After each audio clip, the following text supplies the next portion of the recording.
government elections held successfully. Details straight ahead. The National Literacy Teacher of the Year honored. We'll tell you more. Customs officials meet for their annual breakfast. Stay tuned for that. And coming up in sports, UB Mingos and volleyball action.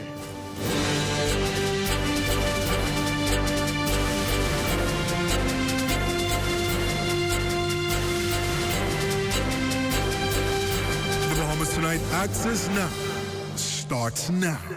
Well, it's a Friday, like my nephew said, Friday. Good evening, I'm Desmond Saunders. And I'm LaDawn Davis. Welcome to the Bahamas Tonight Access Now. It's Friday evening. It's Friday evening.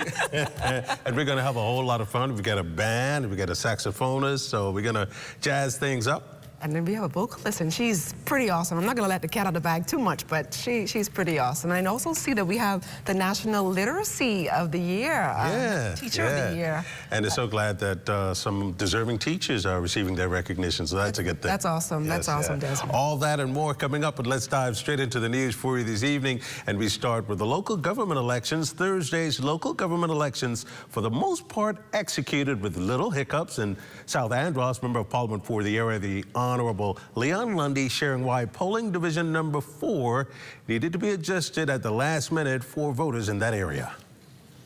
You're at polling division number 4, which is now in the Bluff, South Andros, and it's at Friendship Native Baptist Church. It was relocated from the High Rock Primary School because the High Rock Primary School is highly elevated, and we wanted to make it more accessible for those with disabilities and more of the elderly people so that they could easily get to the polling sites. And we got permission from the parliamentary department, and now we're here at the Friendship Native Baptist Church. The Honorable Leon Lundy, Member of Parliament for Mangrove Key Central and South Andros. Family Island Administrator Linton Pinder Jr., who traveled along with other local government department officials, says they visited a series of centers and were on the phone with centers to ensure all issued were promptly addressed, among them voters with the same name. If you find yourself in a situation as an election worker where there are 2 persons on the register, there is a possibility that during the cleanup process, the wrong voter may be removed from the register. That is something that can be rectified by the Parliamentary Registration Department. However, during the cleanup process, as we would speak to it, those election workers should bring that to the attention of the Parliamentary Commissioner and the Parliamentary Registrations Department prior to the official printing of the register, which will be used for the election process. Stone Oak Bahamas partnering with the Bahamas Hotel Catering and Allied Workers Union to assist hundreds of its hotel employees achieve their dream of home ownership through its Homeowners Conference at the Holy Trinity Activity Center from 10 a.m. to 2 p.m. on Wednesday, February the 12th. Marketing Manager Darvin Russell says at least 200 hotel workers are expected to attend the private event. The whole idea is we're trying to stimulate home ownership, especially for first-time buyers, and we at Stone Oak recognize that a lot of persons can't afford, their first home. So this seminar is really designed to help union employees and union members, hotel employees, really to understand what is needed for them to prepare and to be ready for their first-time home. Insurance companies are going to be there talking to them about homeowners insurance. We're going to have the banks talking to them about preparing for a mortgage, and we're also going to be talking about just overall financial matters to make sure that they're budgeting and they're ready for the total cost of home ownership. With about 4,000 hotel union members, First Vice President Sheila Burrows is optimistic that those members eager to purchase their first home are able to do so with the help from some key players in the industry. This is expecting to get value for dollar, and a lot of the employees, which is our union members, some of them are first home buyers, and what they're looking for is for the union to make sure that they can get affordable homes and affordable housing for their families. There's celebration for faculty, staff, and students of the Claridge Primary School as they honored one of their own in a special ceremony today. Diane Dorset has more. The atmosphere at Claridge Primary School was filled with joy and admiration as students, teachers, and parents came together to celebrate an extraordinary achievement. Third grade teacher Lynette Carey was awarded the prestigious title of National Literacy Teacher of the Year for her innovative approach to teaching and her dedication to cultivating a love for reading in her students.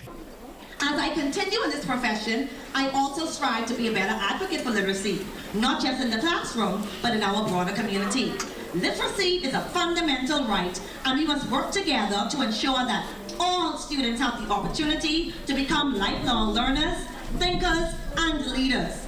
I am committed to continually evolving, learning new approaches, and sharing best practices with my colleagues so that we can all raise the bar for what's possible in literacy education. The celebration included performances by students and the presentation of gifts. Acting Principal Patrice Roca spoke about the impact Carrie has made. Without a cost, for a number of years, Mrs. Carey works with them one-on-one, ensuring that when they leave her, that they are able to function, read, and comprehend in excellence. Sixth grader and head girl Elani Poitier also shared her appreciation, highlighting how her former teacher goes above and beyond to make learning enjoyable and impactful. Miss Carey was and is a humble, loving, and caring teacher. Every time I was struggling, she would always help me with my work. If it weren't for her, I probably wouldn't even know how to divide. She always told us to have respect. If I could, I would probably go back in a class. As Claridge Primary celebrates its achievement, it serves as a reminder of the vital role teachers play in shaping the future. For the Bahamas Tonight, I'm Diane Dorset. International Customs Day will be recognized this Sunday, and the Bahamas Customs and Excise Department held a riveting prayer breakfast this morning to bless staff, the nation's leader, and the Bahamas at large. Senior pastor of Agape Church, Pastor Kellen Russell, encouraged customs officers to hold fast to their morals and principles in the execution of their duties. Against all odds, against the talk, against everything, he said, I look at the heart and not at what people are looking at on the outward exterior. I decree that you want to keep your hearts clear, keep your hearts free, that God will always be able to visit this place and stand up against the noise of the market. A customs officer encounter with Jesus, you be encouraged. Minister with responsibility for Customs, Senator the Honorable Michael Halkitis, and Customs Controller Ralph Monroe also brought words of encouragement. We many times stand and talk about the performance of the revenue and how wonderful it is, and it is all because of the hard work that you do. I want to say on behalf of the government, we are committed to providing you the resources, the facilities, the comfort as much as we can so that you can more effectively perform your functions.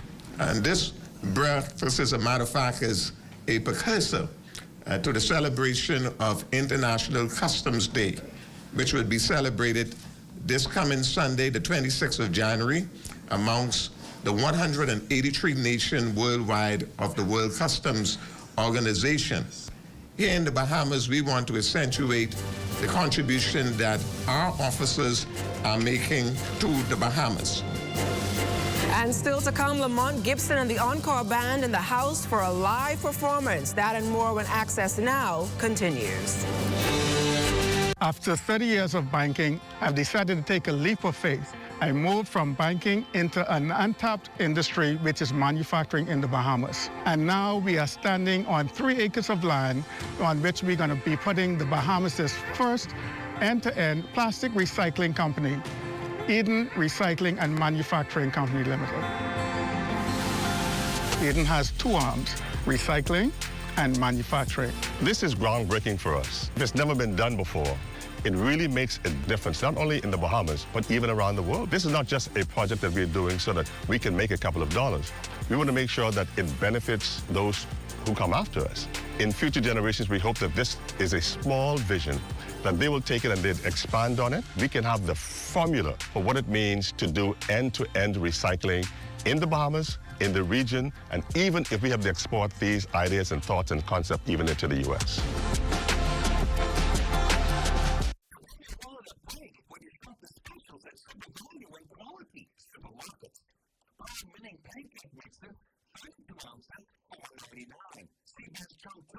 $5 for $189.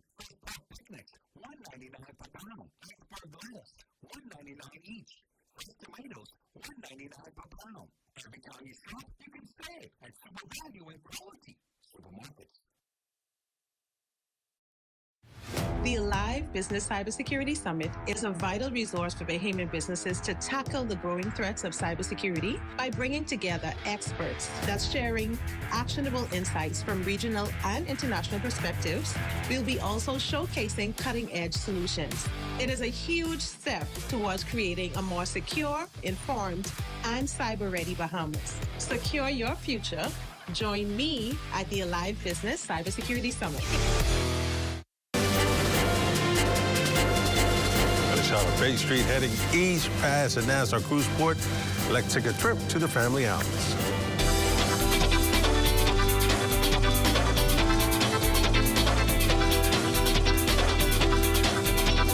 Family Island schools preparing for a chance to showcase their artistic talents at their respective junior junket parades scheduled to go down before summer. First out of the blocks is the nation's second city, Grand Bahama, with some 29 schools expected to participate in the parade there set for Saturday, March 15th. Chairman of the National Junket Committee, Warren Pender, says even though participating schools only receive $1,000 to execute their themes, he's proud to see what each school produce and bring to the parade grounds each year. Homer will be the first one out, and it's excitement in the air. It's really excitement in the air. Cat Island, you know, there's only one senior junket parade in Cat Island, but they bring them together to make it, you know, as one festival at the same time. So it's like 4 schools and then one senior group. Abaco has a vibrant junior junket program. They're excited. You know, Long Island has been calling, asking. They won't be in, but you know, they're asking to come on board. There's Andrus. You know, Elutra, as you mentioned, Elutra is really, really competitive when it comes to junior junket. So it's really growing, and that is what we are trying to do to preserve our cultural festival. Well, Pender says it costs a pretty hefty penny for Family Island schools to travel back and forth to the capital to participate in the national parade in previous years. He says allowing schools to host a parade of their own boosts domestic tourism on the islands. Zoomer is bringing back junior junket, and they want to do it during the regatta. So you can imagine what that would be. The Saturday of regatta, they would want to have junior junket. So it's really intrinsic that we work together to try and help to support our schools. Like if your school, if you're a junket talent, go and help them in their shocks. Help, you know, sponsor them. Sponsor your school to help to make it, you know, viable, that they could compete. It's Friday, and that means it's time for some good old entertainment to take us into the weekend. Joining us live to do just that is Lamont Gibson and the Encore Band. Lamont, welcome to the Bahamas Tonight Access Now. Hi, it's a pleasure to be here. So talk to us a little bit about how did you get into the music industry? I practically grew up in the industry from kids. I started off classically trained with the Bahamas National Orchestra. And that's how I met a lot of the colleagues that I work with today. So that was kind of the foundation for a lot of our youth musicians at that time. And how were you able, I guess, to bring the Encore Band together? This is by divine spirit. We were brought together by a friend of ours who was also a musician, named Taylor, and she made a call, and she called us all individually. And we came to the jazz bar, and after the performance, we just felt something was special. And we made a decision at that time just to move forward with it and see what can come of it. And so far, we never look back. And that's for the Encore Band? Yes, ma'am, Encore the band. And so we've been successful since then. And I know you play the congos, and you also have vocals as well. I played. How long did it take you to learn how to play? Oh, it took a while and a lot of pain involved. But I was fortunate to play with some Cuban players that were here for a while back, playing at downtown with a Latin band. And so being a part of that, I kind of infused the music with my talent, and so now I play congos. And it's been a while now. It's been a while. So tell me, where have you guys been able to play, and what has the reception been like from the Bahamian public who've been able to come and actually witness and see you guys perform? Locals have been really receiving in terms of what we do. We're a party band predominantly. We've been working at pretty much all the majority of the big hotels, that being Atlantis, Bahamas, the British Colonial, Ocean Club.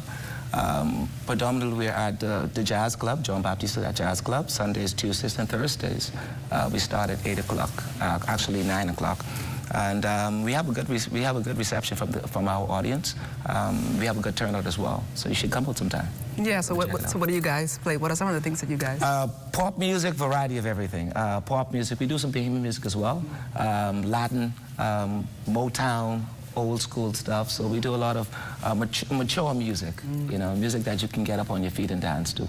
Have you guys had any challenges in terms of, I guess, where you're going to perform next, or what is the next plan for the Encore Band? Well, we're always striving to do something different and evolve. At this time, you know, we're just starting with the new jazz club, so we're trying to get our feet warm with that. As soon as I think we get ourselves comfortable with that, we have some other things on the drawing board that we look to be doing. And we can't wait to hear you guys perform at the end of the show. Well, we can't wait to perform for you guys. All right, all right. Okay, thank you so much for joining us, and we'll see you later on. Appreciate it. In the show. Don't go anywhere. Amajal Knowles has a look at what's coming up in sports. And coming up in sports, we hear from the Executive Director of the Bahamas Anti-Doping Commission. Details of that story and more coming up in sports. For hurricane season, we got impact windows and doors. For protection, just come to our store. Plus we got tiles to pretty up your walls and your floors. We love to brighten up for that big bad storm. For selling tiles, blank tiles, mosaic tiles, a variety of styles. Before things get right, they gotta be rough. That's why we got the best deals in the whole Bahamas. Hey, hey. Fuel the difference. Ruby's Ultra Tech in your car. Fill up with Ruby's Ultra Tech. Spend less and go far. Fuel up with Ruby's Ultra Tech. Get the most out every ride. Just watch your car perform with the best fuel inside. Fuel up with confidence in every mile. Get Ruby's Ultra Tech in your tank and drive with a smile. Watch your car perform with the best fuel inside. Fuel the difference with Ruby's Ultra Tech. We're here at the Nassau Village Community Center project, where over the past 17 months, we've hired over 20 Bahamian subcontractors to bring this beautiful project to fruition. I've been living in Nassau Village for more than 19 years, and to see a project like this bring great joy and pride to me. This state-of-the-art multi-purpose community center will serve as a crime-fighting initiative in the community. Also help with the education of our kids in this community and a hurricane shelter. Yeah, and it also shows what we as Bahamians can achieve when we work hand in hand with each other. We have the technical know-how, and we can pretty much deliver on any project here in the Bahamas or in the world. Bahamas Stripe and the Bahamian Company, they prove that they believe in Bahamians. Based on the outcome of this project, I don't think they're disappointed in giving a small person an opportunity to do a job such as this. The more opportunity they get, the more opportunity we will get. If you look around and see the work done so far, it just shows what we as Bahamians can do.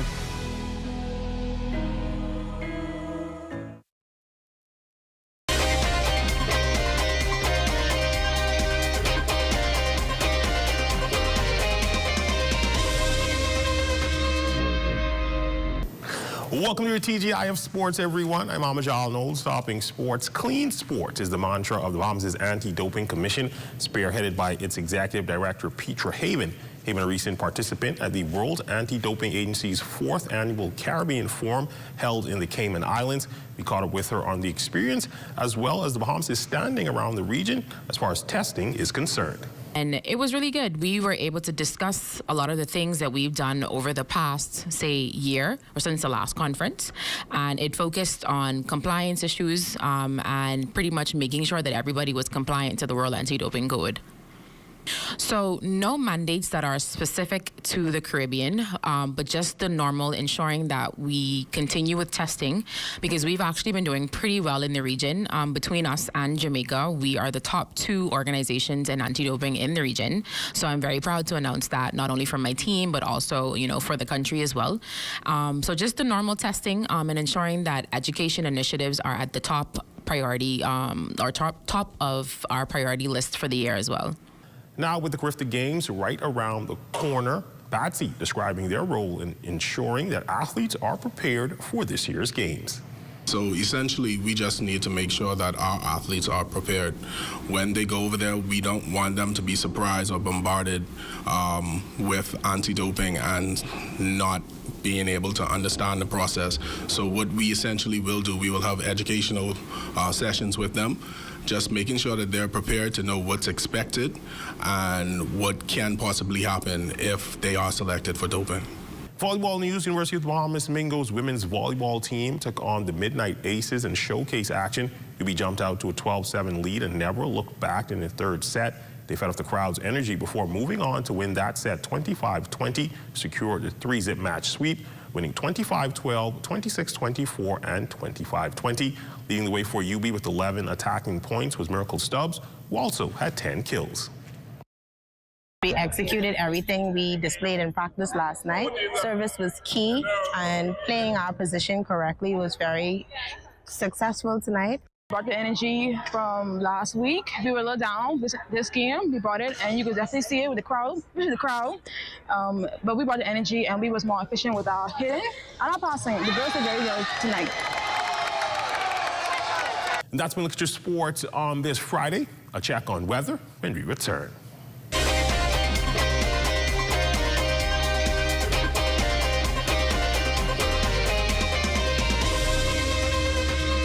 Super Bowl Sunday just got even better. Starting January 27, enter to win a 3-inch TV from Security Depot or a Game Day pizza party for 8 courtesy of Cuba Libre and Angelo's Street Side Pizzeria.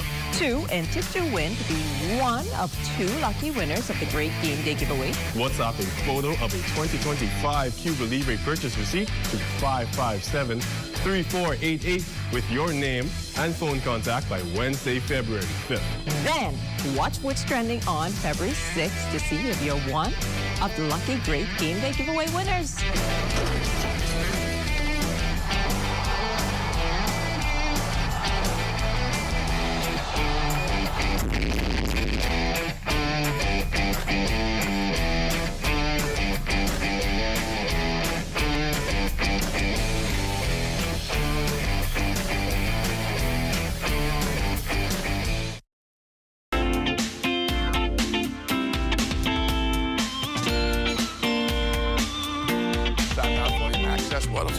We had a frontal system push through the northwest Bahamas this morning, and that will be followed by yet another frontal system that's approaching the northwest Bahamas, and that will push through tomorrow, rendering these cooled temperatures. And your boating forecast tonight, well, it's brought to you by Live Business, where you're always protected during the worst storms. In the northwest and central islands, northwest winds at 15 to 20 knots, wave heights 4 to 7 feet over the ocean, so small craft caution is in place. Low tide will take place at 9:42 tonight. And for the southeast Bahamas tonight, a more northerly flow, not as strong, 10 to 15 knots, the wave heights 2 to 4 feet over the ocean. And then Saturday and Sunday in the northwestern islands, the winds become northeast at 15 to 20 knots, the wave heights 4 to 6 feet, maintaining the caution flags in the northwest Bahamas. The low tide, 10:55 in the morning, with the high tide at 4:31 in the afternoon. For the central and southeastern islands, Saturday and Sunday, northeast winds, and they will be increasing. 15 to 25 knots, very rough sea conditions at 5 to 8 feet over the ocean. Hence, an advisory is in place for boaters in the central and southeastern islands through Sunday. And that's going to do it for your boating forecast. It's time now for international temperatures. And they're brought to you by All Star Show. Yes, I missed them through, but this is what I gotta do. So I'm up with the morning sun. I spend me with baby one, 2 red and then 1 gray. This gonna be a good day. Couple more fish in the fair. Gotta get them on my spare. Money fish right like gems, gotta go with it for them. I pull up my fish traps, my boat loaded after that. More blessings all over me, so much money in the sea. Ocean, a ceiling, my work is on the water.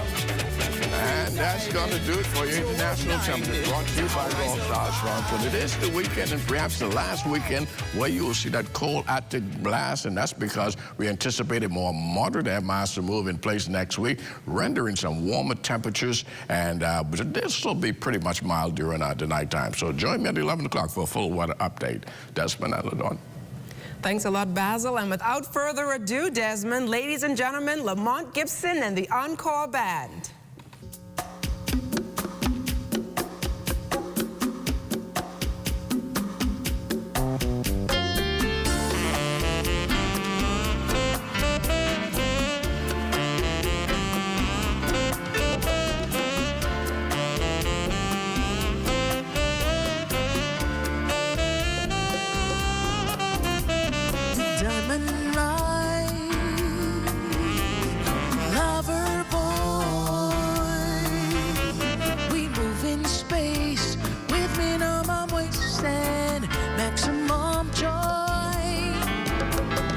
city lights, home and business nights. As Eureka, streetcar desire for higher heights. No place for beginners or sensitive hearts. Where sentiment is left to chance. No place to be ending, but somewhere to start. No need to ask, he's a smooth operator. Smooth operator. Smooth operator. Smooth operator. Coast to coast, LA to Chicago, Western Mail. Oh, across the north and south to Chicago.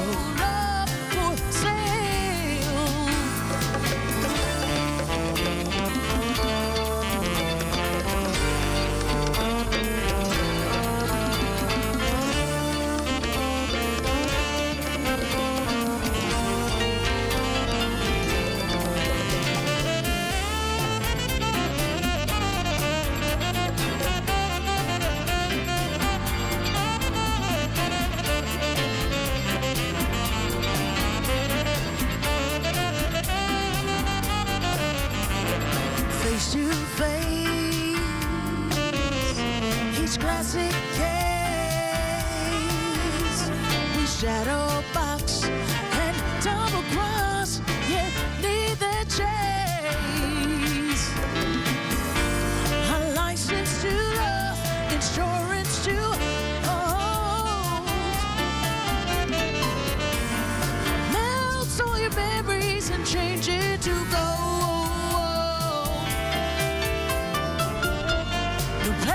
To be ending, but somewhere to start. No need to ask, he's a smooth operator. Smooth operator. Smooth operator. Smooth operator. Coast to coast, LA to Chicago, Western Mail.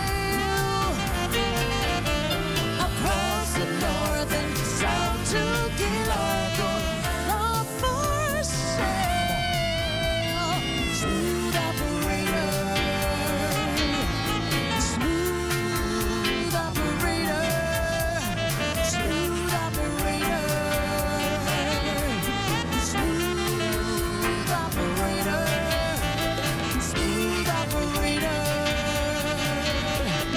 Smooth operator. Smooth operator. It's a smooth operator.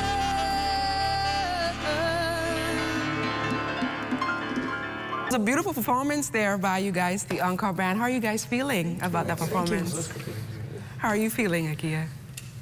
I feel great. Your own rendition of Smooth Operator by Sade. What's it been like for you to actually sing these songs? I wanted to take these songs and just put a Kia on them and make them special to others. I mean, for the listener to hear something that, you know, a little creativity behind it.